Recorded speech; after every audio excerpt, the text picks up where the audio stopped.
My name is Charles Brown III, aka CB3. I'm a portfolio manager and financial educator, and I've been an investor for more than 30 years. As a portfolio manager, it's my job to keep our clients calm during difficult market periods. I did it in the crash of 2008.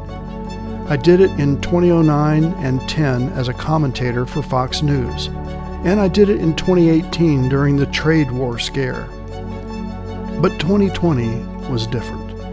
The pandemic brought a new intensity of uncertainty to all of us. When I began researching this week's show, I asked, how can I encourage them financially this week? How can I help them make their week more successful? That's why CB3 Live exists.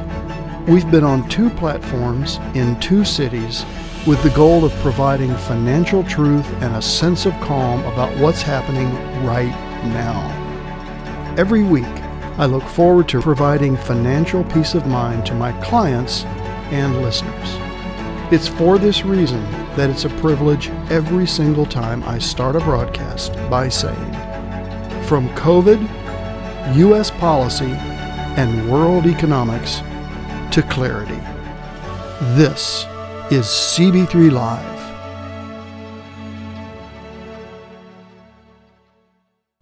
Good evening, everyone. It's Thursday, June 10th, live from Nashville. I'm Charles Brown, Portfolio Manager with CB3 Financial. We are glad you're with us tonight. And we've got a full docket, of course. Inflation Contagion, which is my way of positioning that inflation and the discussion thereof has just gotten crazy. And everyone thinks it's now going to bring down this fabulous economy and strong recovery after last year's pandemic. It's still this year's pandemic too, but last year certainly is when it affected the market. And also political angling. My political section's been pretty quiet, pretty short recently. It won't be tonight. All right, in case you guys, any of you are new, when you watch us on YouTube like you're doing right now, be sure to subscribe so you know when we're going live, and then click the little bell so you can get an update whenever we upload a video when we're not live. And that's going to be more and more over the summer, which I'll tell you more about at the end of the show. You can also follow me on Twitter. I tweet every single day. And you can see us on Facebook and LinkedIn as well. We have a pretty good LinkedIn audience. So inflation, this is the story of the week. Actually, the story of about the last month. And the data finally came out today. So CPI, the Consumer Price Index, actually increased 0.6% month over month. On an annualized basis, it's jumped 0.7%. But the real big increase, 7.3% for used cars and trucks. Now, my explanation for this is people have been bottled up in their homes. They want to get out. They want to drive around. They want a new car or new to them car. And that's why you're seeing these prices rising. Okay, this is not a bad thing. The reason this is happening is because the economy's opening up. People are spending the incentive money that they're getting. Unfortunately, it's also keeping them home and not working, but that's a story for later on in this program. But year over year, CPI up 5% versus 4.2 in April, so it's increasing. We knew this was going to happen. I believe this is transitory, and I do not believe it's a long-term thing, even though it was the largest increase since 2008. We'll be talking more about inflation. Here's one of the primary reasons, the gold market. We've been trading gold for, 10,000 years at least. And gold is an inflation hedge, or at least it's perceived to be an inflation hedge. And that red line that you see on the screen means that the sentiment is bearish right now on gold. It would not be bearish if, in fact, the gold traders, and they are pretty, they're called the gold bugs, they're pretty astute traders. Okay, and if they were really sensing inflationary pressure, they'd be buying gold. And in fact, the S&P 500 hit a brand new lifetime high today. Did it in a quiet market, but nonetheless, it was a lifetime high. And with gold sentiment dwindling, we're just not seeing inflationary concerns here at CB3 Financial, at least in the decisions we're making for your portfolio holdings. So in COVID, you guys know when I talk about COVID now, I don't really care about the stats. Other than this will be the last time I show you this, 50.8, we're going to call it 51% of the population have at least received one dose, 41% fully vaccinated. These numbers are going to continue to grow. And so the pandemic will be in the rearview mirror, in my opinion, by Labor Day. I mean, the stats, you don't even see them coming up now because anything we have is residual. All right. The pandemic has been solved, and it's been solved because of U.S. ingenuity and these vaccines. And even if you're a non-vaxxer and you believe it's just herd immunity, that's okay too. But the reality is that the vaccines have made a huge difference. People are returning to the stores. The green line is the number of people going to grocery stores. I'm surprised, frankly, to see this only at 60%. Other stores at just under 40%. Really? I think the traffic, at least here in Nashville, the traffic out there in retail stores, small mom and pop stores, Targets, it's greater than this, but this is the stats. Okay. And then pharmacy, whatever reason, the Walgreens and the CVSs are the slowest to come back, but this will continue to increase, as I just said. Now, this is an interesting stat. So, I didn't realize this. I'm born in 1955, so the peak of the baby boom was not 1955, it was 1957. And the reason they call it a baby boom is because you can see that was the peak number of births in the history of America. The millennials have another little bump there in 2008 or so, but the births are going down, and actually 2020 is expected to see a decrease as well. So folks weren't exactly staying home and making babies.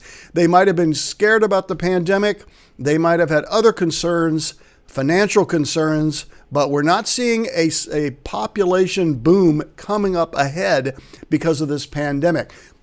And what we are seeing is a reduction in the number of baby boomers pulling out of the market. So 55 plus in the blue here, and the red is during the pandemic era. So many people my age and above, or even younger, because I'm right in the middle of the baby boomers at 1955, are just deciding to leave the market. They're deciding to leave the work market, retire early. Those that are financially able, certainly that's an easier decision.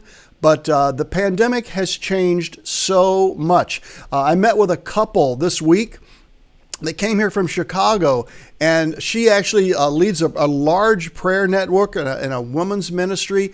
And this lady said, our whole business model has changed because now we're able to have prayer group meetings. Literally, the last one I had was 140 women on the call, and they were in, 25 countries. So they started their prayer session saying, thank you for COVID. Well, everyone knows that there is an asterisk by that because there has been horrible carnage caused by this. But the way that COVID has changed the fabric of America obviously is one of the focuses of this program because it affects the decisions that I'm going to make going forward as your portfolio manager and financial educator for those of you that are not clients.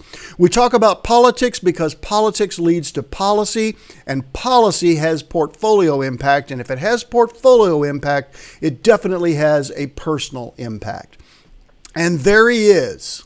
There he is, folks. Joe Manchin, Democratic Senator from West Virginia. The little picture in the inset there is Christian Sinema from Arizona. These are the two moderates. So we have 50 Democrat senators, and only two are considered moderate, at least by this commentator.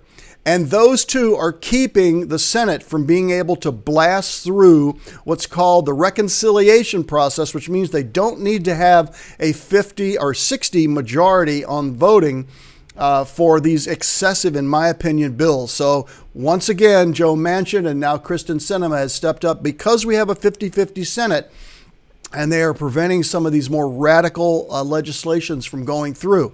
I want you to look carefully at this map, and I'm going to see how many of you are there.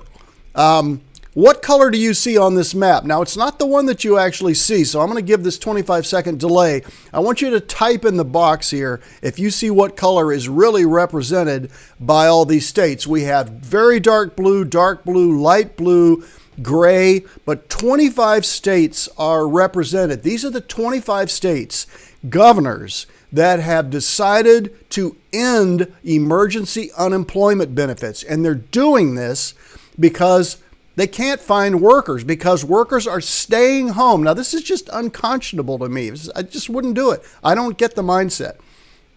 But I guess there's a mindset out there that just wants to stay home and get the free money as long as they can and hope there's a job going back. Well, they don't really have to hope. They know that there's a job going back. But I'm waiting for the delay here to see if anybody's come up. What's the color of all these states that they share in common? These states that are ending emergency employment benefits. Nobody's typing. Okay, well, the answer is red. These are all red states with the exception of Maryland. Okay? So this latest bill that the Senate has passed, the House has not passed it yet, but the Senate has passed it, aimed at countering China's tech sector. Now, in general, I like this. I mean, I don't really like government intervention in business, but this is trying to level a playing field. Free trade is one thing, fair trade is another. So 190 billion of this would be directed at U.S. technology to help them better compete globally. I don't know how you divvy up that money, and that whole process, is suspicious to me. I certainly like the idea of increasing R&D on artificial intelligence. 54 billion would increase U.S. production and research on semiconductors. As some of you may know, we had a semiconductor manufacturing crisis just a few months ago. Those of us waiting for a new iPad or something are being told it's 1 to 2 months delayed because they just can't manufacture enough of them. All right. So if more R&D is going to be put into that, and it's going to be funded by this bill, then I'll get behind it, even though I generally don't like to see the federal government involved. $10 billion going to the Commerce Department to be able to match financial incentives by state and local governments, again, and chip makers. Now, this I like because if the federal government's going to be spending money, I'd rather them not spend it themselves where they really have no clue what's going on in the rest of the country. That's my humble opinion. The money needs to be delved out to the states that are showing the most promise. The states should be vying and competing with each other for these funds as they either expand or construct new factories. I think that's a good thing. So according to some estimates, federal R&D spending has been less than 1% of GDP. The problem with this, technology is what drives the world. It's the biggest sector in the S&P 500. It's where we have the largest percentage of our investments. And again, I'm not really interested in the federal government investing here, but if you're going to pass a bill anyway over my disapproval, at least put it in R&D. Research about 3% of total government spending. I'd like to see it more around 5%. This is the lowest level of GDP as far as research goes since the space race in the 1960s. Those of you that were alive with me remember the space race with the United States and the Soviet Union at the time. Okay. Now, it's probably not going to shock you. There has been a response from China to this voting and passing the bill in the Senate. Beijing expressed, and this is a quote from the Wall Street Journal, "We have strong indignation and resolute opposition to the U.S. bill. It shows paranoid delusion of wanting to be the only winner." And yes, the emoticons are mine. That was not in the Wall Street Journal. But guys, are we really surprised? And in fact, I like the fact that China does not like this. If they did like the bill, I would be extremely suspicious of it. So thank you, China, for putting your stamp of approval by dissing what the Senate has voted on. The next topic, of course, the G7 is meeting here, and they have struck an agreement. Over the last weekend, since I've seen you, basically this framework of this agreement says we're going to shift profits from low tax jurisdictions and ensure that the big multinational companies, that would be all these successful American companies that are of that size, mega cap stocks, that they pay more tax and that they pay tax in countries in which they operate, even if they're not located there. In return, the U.S. wants the European nations to drop their digital tax services that the big American tech companies are complaining about. Well, this is just two different flavors of government intervention in the private sector. It's not helpful. It's just simply not helpful in its current form, and I don't think it's going to stay this way because of Joe Manchin and Kristen Sinema and a few others, actually. companies will have to pay at least a 15% tax on income, regardless of where they're based. All right, these rules apply to multinationals that have a profit margin of at least 10%. So who's going to police that? Are you going to expect that a company, whether it's a U.S. company or a Russian company or an Afghanistani company or even, an Indian company, is going to not jimmy their balance sheet to get that to 9.86 so they don't have to pay these taxes? Folks, this is beyond ludicrous. And this makes my job tougher as a portfolio manager. I just wish governments, not only the U.S., but all of this G7 wrangling, this is just ridiculous, folks. It's not in your best interest as investors. It's not.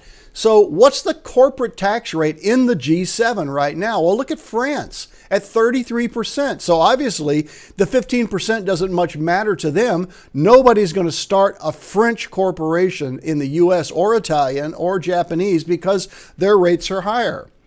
What we want to do is incentivize companies to start businesses where the lowest tax rates are, wherever that is. And that should force the countries not to raise their tax rates, but to lower them to attract great multinational companies. Am I the only one that can see this? Of course not.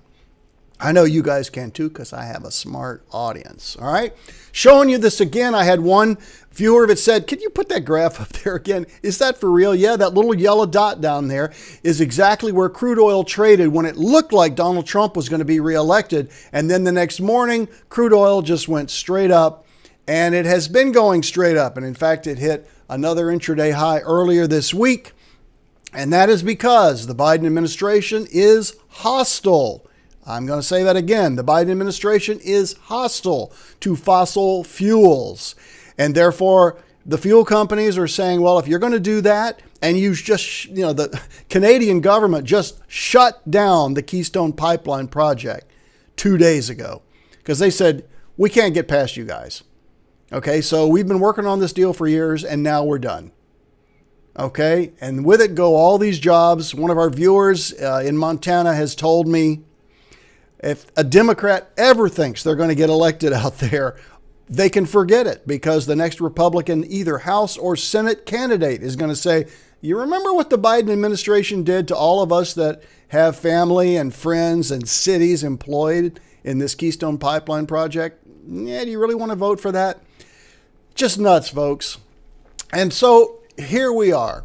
The reason we're getting green is because of emissions, right? Well, look who the biggest proponent is. And frankly, I don't even believe this graph, because look at the source. And yes, those are my little emoticons down there again. The Union of Concerned Scientists. Could I make this up? Really?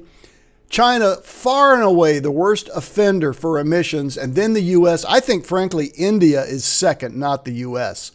So why do these countries want us to get on board? Because they want us to pay for this emissions reduction. How about we let China get down to where we are, and then we sit to the table and say, well, now that you've made an effort to at least be compliant with where the U.S. is, then we'll have some negotiations. But no, that's not what the current administration is doing. So if I had to rate so far where this current administration is as far as being friendly to U.S. investors, they get a D-.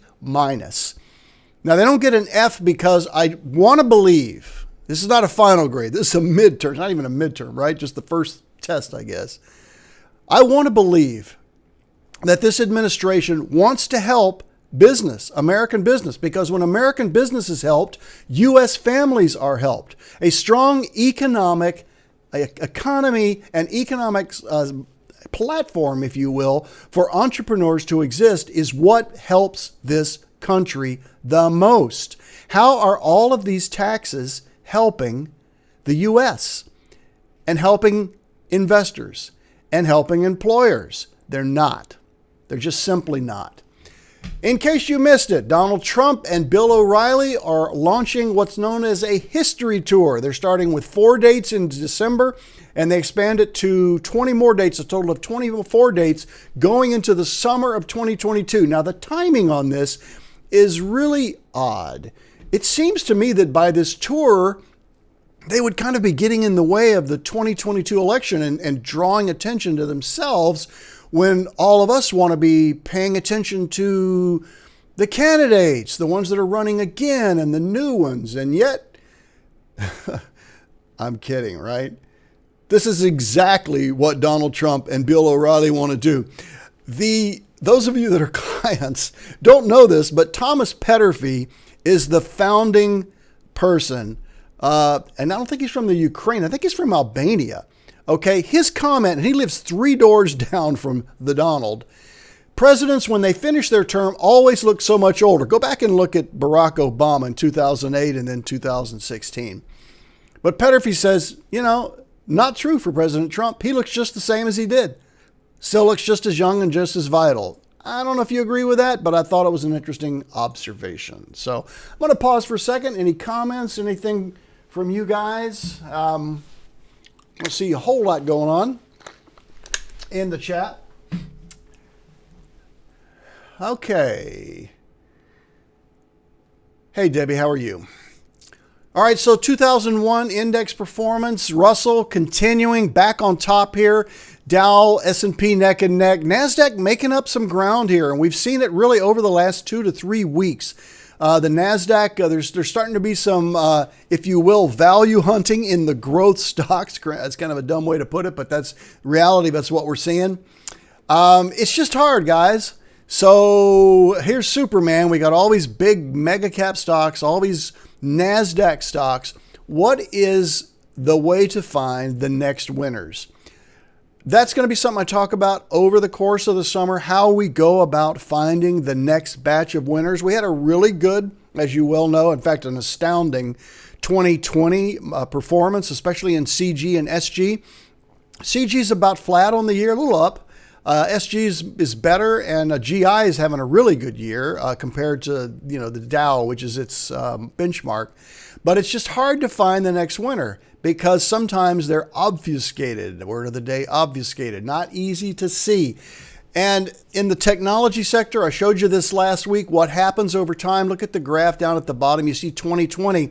I mean, technology just surprised everybody because of the stay-at-home industry, Zoom and online ordering. Zoom and Amazon just alone just rocketed up. But once it became evident that there was going to be a vaccine and it was going to be administered pretty quickly, technology flattened, and now it's been lagging. But as I say, I'm pleased to see that the NASDAQ is starting to play some catch up. I'm going to predict right here online that by Labor Day, you're going to see the NASDAQ maybe not leading. In fact, I don't think it'll be leading, not by Labor Day, but definitely within a hair's notice of the S&P and the Dow. Probably won't catch the Russell, but I think you're going to see some significant catch up as people come in to buy these opportunities. In economic indicators, still seeing this recovery. Look at that V. I just love the letter V when it comes to the stock market, guys. The recovery has been so strong. Look at the 2008 recovery. So a V recovery is the perfect desirable recovery. A U recovery or a W recovery, or this one's sort of like a roller coaster whatever recovery, 2008. I mean, it just took 72 months. Okay, that's a long time. 6 years to dig out of this. We're well on our way to being there within 36 months. I think that's going to happen. So, okay. GDP predictions. I showed this last week, but I want to say it again. All these other countries, when we get to 2025, let's look forward 4 years. And this is a decent survey. The U.S. is the only one that's showing positive. And why is that? Because they have the vax. Because so many of our citizens have been vaccinated, and even those that don't want to be. And by the way, my prediction is about 75% want to be and will, and 25% don't want to be and won't. And that's fine. You may not be able to go into a theater or fly on an airline. I mean, if that's the policy, private enterprise is going to be able to decide that. But between vaccinations and herd immunity and increasing consumer confidence that this pandemic is indeed behind us, if you project that out 4 years, the future looks very, very bright for the U.S. Yet another reason why I am so positive on this being a secular bull market. How'd you like to be Brazil, India, minus 8%? GDP. Just not good. But those countries have just literally been overrun and infested, piling up the dead bodies from COVID because they don't have the infrastructure to handle it. All right. Unemployment rate, 5.8%. I want to show you the previous one. Look at the gray bar there. 2008-9, notice that unemployment was going up. Now it spiked up. So this is an inverse V, a really, really poignant inverse V. It spiked up in 20 and then plummeted. By December of this year, we're expecting a 3.5 unemployment rate. So that's a drop from 5.8 in May to 3.5 in December. That's what the projection is. And by December 2022, 2.9%. That's a 50 to 60 year low. Now, will this come true? I believe it will. And I think it's because the U.S. is literally cocked and loaded to exit this pandemic with just outstanding economic activities. Job openings, lifetime high, the blue line. Hires, not anywhere close to keeping up with the job openings. Why? Because not enough people want to go back to work and not enough people have qualifications for the newer kinds of jobs that are out there. Remember, we're seeing a change in the emphasis of where people are being employed. There will be retraining necessary. Some jobs are going away. It happens every time there's either a health crisis, a technological revolution, or other financial crisis. And people are going to have to be retrained. They're just going to have to be. Okay, job openings, the survey was, this is in millions, so 8.2 million. The actual number, 9.2 million job openings in the latest report, lifetime high. Job openings hard to fill, lifetime high. It's a slightly different. That's for job openings that are not just everyday jobs, but jobs that just require more training. Okay, this is just the opposite of the V. This is gains in job openings. Okay, no gains. All right, no gains as far as people being hired. It's just at the lowest level in 20 years. It's the reciprocal of the number of jobs open. Okay. All right, here we go. You guys remember that Fred here, his last name's not Flintstone. This is the Federal Reserve economic data.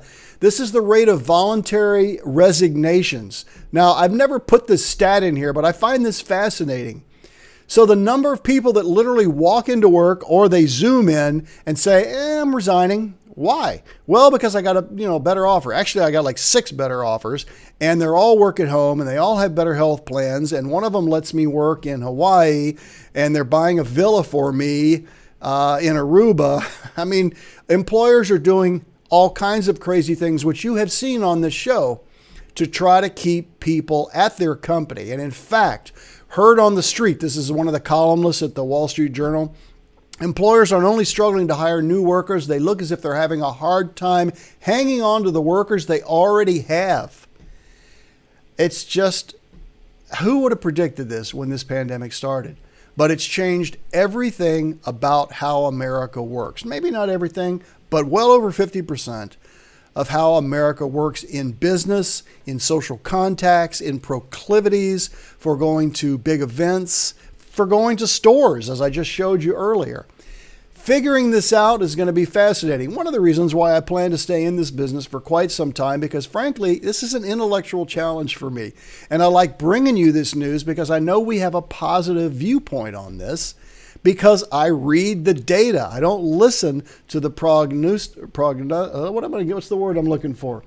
The proponents of gloom, Bloomberg, CNBC, CNN, that just don't have an optimism that I see from simply looking at the data. This isn't blind optimism, folks. It's looking at the data. Let me stop here. Don ate lunch with the county commissioner. He told me that stopping at the Keystone Pipeline will cost our county, realize that in the chat, guys, it's their county, $2.5 million a year. And I see that, Dr. J, possibly they can't get childcare. Now, we had Lydia Thibodeau on here several months ago, and she's still struggling in Boston. I think she placed 2 people at the beginning of this month, and they were literally both in a competition for this one nanny that was available, and then a second one became available. But there's just a line of people waiting. getting childcare is a big deal. But that loss in a relatively small county in Montana, I think is something that voters will be paying attention to, Kate, in the 2022 election and beyond. So in housing, the 20-city home price here index skyrocketing, 13.3%, up 12% in February. So we're continuing to just increase here, the largest increase since December 2013.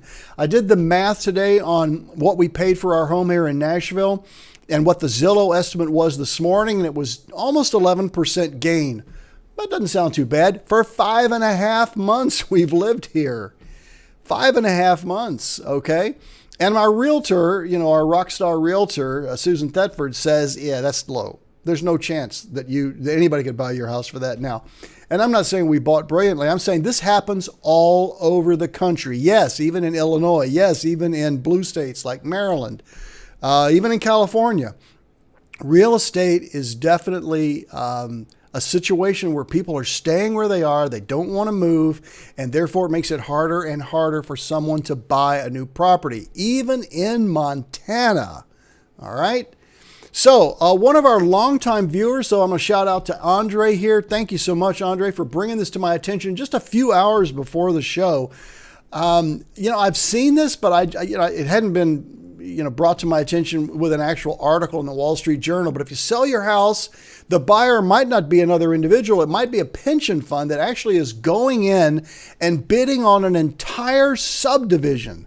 So in Houston, look at this, an entire subdivision, not just a house. But basically, a hedge fund or other institution comes in and says, you know what, you've got 66 houses. That's how many we have here. We'll just write you a check for, how about $800 million? Which they're going to then resell over, parcel it out over time, waiting to see, just how the market continues to grow. And they would expect to make a profit. No hedge fund or no institutional investor is going to write a check for in the hundreds of millions of dollars for an entire subdivision unless they are almost certain that they're going to get a great return on that. But that's what we're seeing developing here in America. All right, Crypto Corner, guys. There may be a changing of the guard. There just may be. I think this is interesting. So you've seen the beat up, of course, and I've talked about it in cryptocurrencies. Would you believe that even with all the beating up that's happened to Bitcoin, it's still up 28% for the year? I mean, that's a fantastic year for any stock. It's not too bad for crypto, but even after all of it's been through, the difference is that Ethereum is up 272%. All right. So despite what you've heard, instead of the market being up crazy high, it's still up in a real good return. I mean, I'm going to be happy if I have a 28% return in Bitcoin this year. I'll still be disappointed based on where my portfolio was 6 weeks ago, but there could be a changing of the guard. And the possible reason for that is that Ethereum drives so many other technologies, where Bitcoin is really, many people are saying, a substitute for gold. And it's also got advantages, of course, that gold doesn't have, meaning that it doesn't have to physically exist anywhere. So you've probably heard Bill Gates and others talk about Bitcoin taking so much electricity. Well, how can Bitcoin take electricity? Well, the mining of Bitcoin, or being able to generate these actual numbers, these massive numbers that constitute a unique digital code that becomes a coin.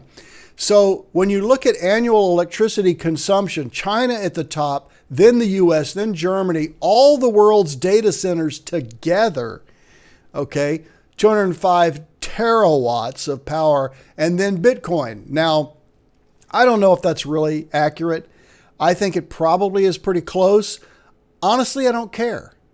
If this is what it takes to generate Bitcoin, nobody's getting on China's case and asking them to turn off their air conditioners or to quit charging their cars, okay? If it takes that much to generate Bitcoin, rather than restricting, this is just me as a capitalist, find a way to generate more power. If you want to do that with green energy, you can.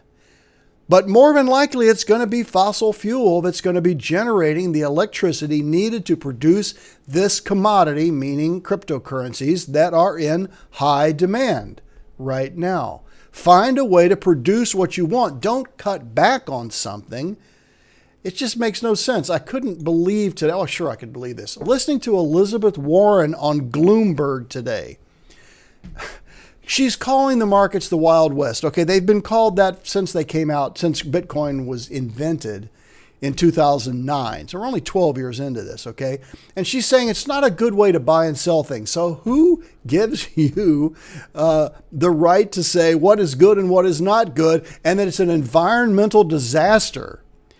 There are quite a few places around the U.S. and many other places around the globe that are environmental disasters, way more grievous than Bitcoin. There were many other things she said. If you want to go back and search the Bloomberg site or the Bloomberg site, you can find her interview. But this is just typically a hack politician who has no idea what she's talking about and is only looking for control. So to Bloomberg's credit, the interviewer said, there's another reason why people like cryptocurrencies, not only as a medium of exchange or a platform for electronic e-payment development, but they like the fact that it's secret, that you can transfer without any other entity knowing from one person to another in a different part of the globe.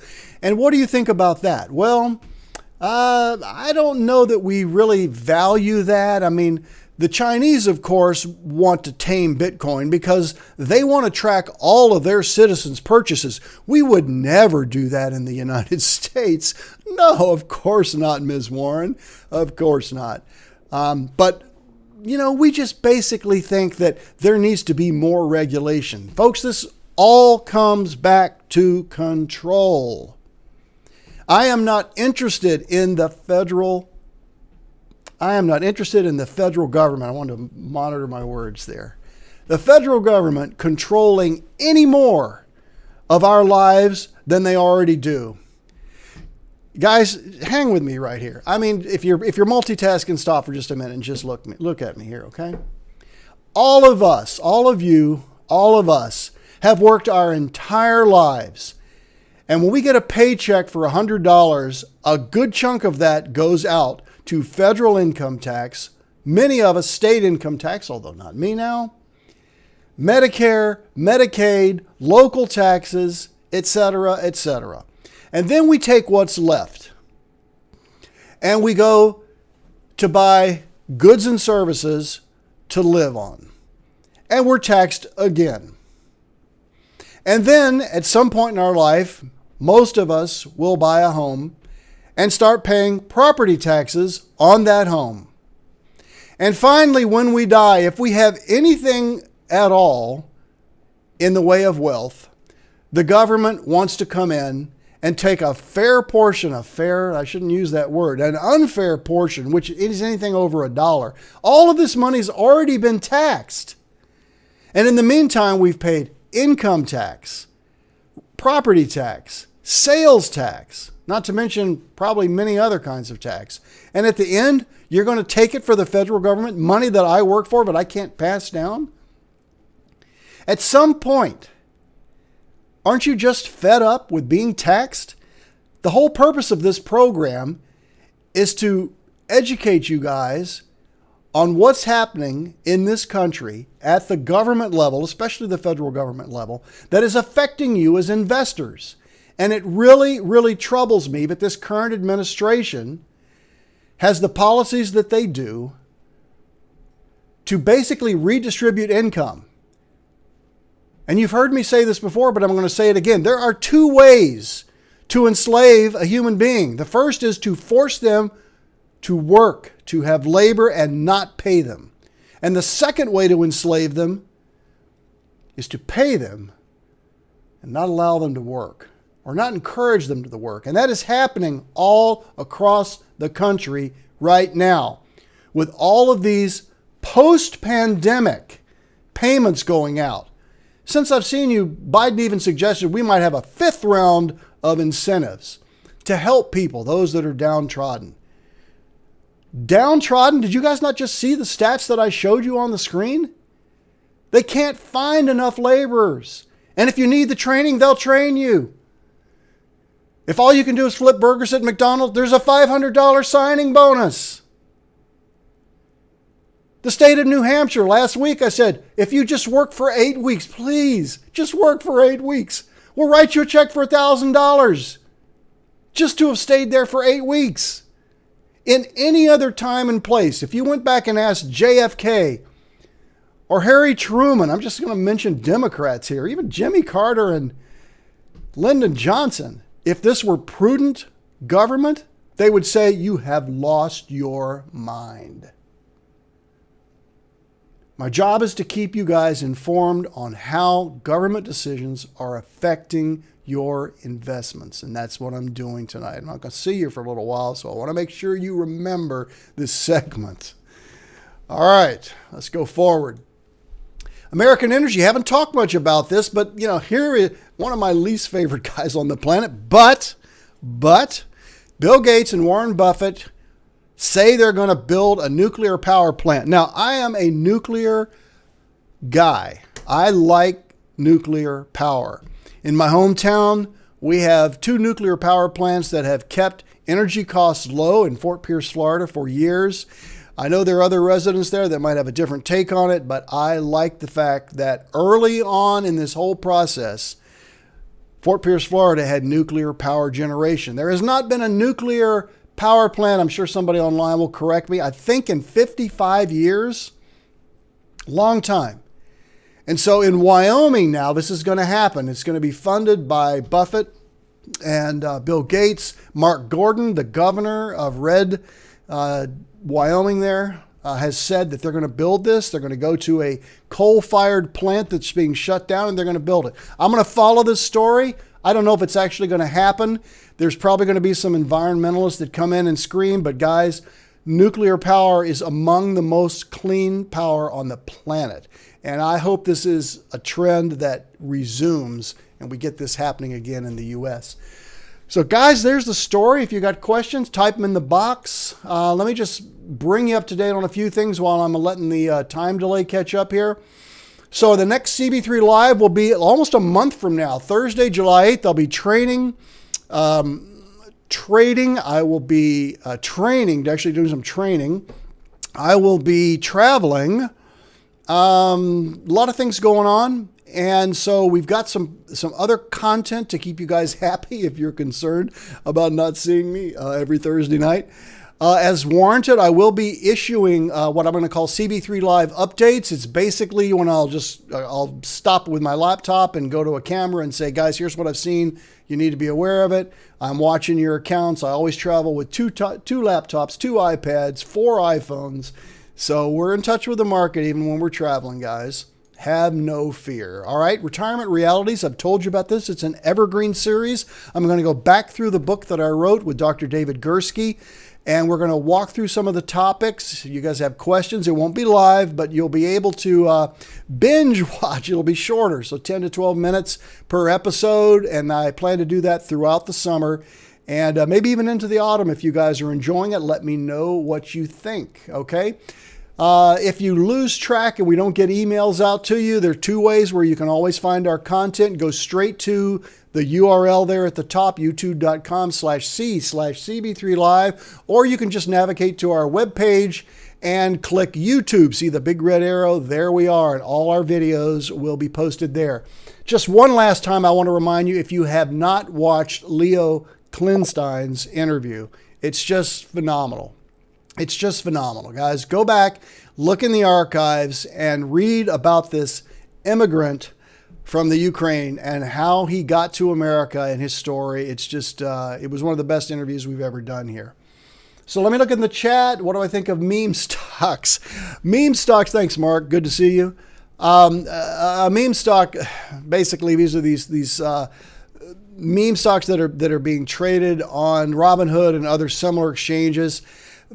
Meme because they really don't have a whole lot of core value behind them. I mean, GameStop, it's really hard to make a case that GameStop has ever been worth $500 a share or more. But the truth is, a stock is worth what someone is willing to bid for it, not what they're willing to offer. Because if there were offers for GameStop at $500, somebody said, I'll sell $500, but the next bid was like at $76, the transaction would not occur. A sale occurs when a buyer and a seller meet on a price. And what these meme stocks are proving is that the true Wild West, there's that word, Elizabeth, is still alive in the stock market, as it should be for people who want to participate at that level. Okay, it's not something I do, Mark. I have enough hair loss with crypto for sure this year, but I recognize that it's certainly something that should exist in the market if there are people that want to participate and they have the financial wherewithal to do so. Okay, no more questions. Guys, just reminding you again, please pass this along to your friends and family. Really would appreciate it if we get our audience a little bit bigger as we grow through the summer here. And I like to end every program with this from 2 Timothy 1:7, for we've not been given a spirit of fear, but we've been given a spirit of power, love, and a sound mind. So glad that you guys have been with us for the first half of this year. I think it's going to be an interesting summer and a really interesting autumn as more and more strong data rolls in to show that what I've been saying all along is in fact true. We are in A, great economy. We are in B, a secular bull market. And C, we live in the greatest country in the world. God bless America. God bless all of you guys for watching, and we will see you next time.